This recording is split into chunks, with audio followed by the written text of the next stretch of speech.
காலை வணக்கம்.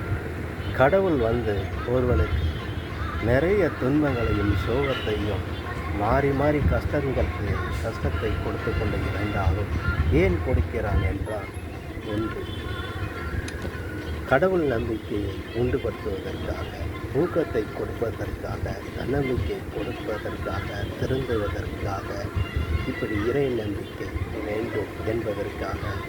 இதை எல்லாத்தையும் விட ஒரு நாள் அவன் நல்லவனாக ஆக்குவதற்கும், திருந்த வேண்டும் என்பதற்காகவும், நல்ல நிலைமைக்கு வருவான் என்பதற்காகவே எடுத்துக்கொள்ள வேண்டுமே தவிர, பாவ புண்ணியங்களிலிருந்து நாம் செய்யும் வினைகள் எல்லாமே நமக்கு நன்கு புரிய வைப்பதற்காகவே கடவுள் செய்யும் லீலைகளாகும்.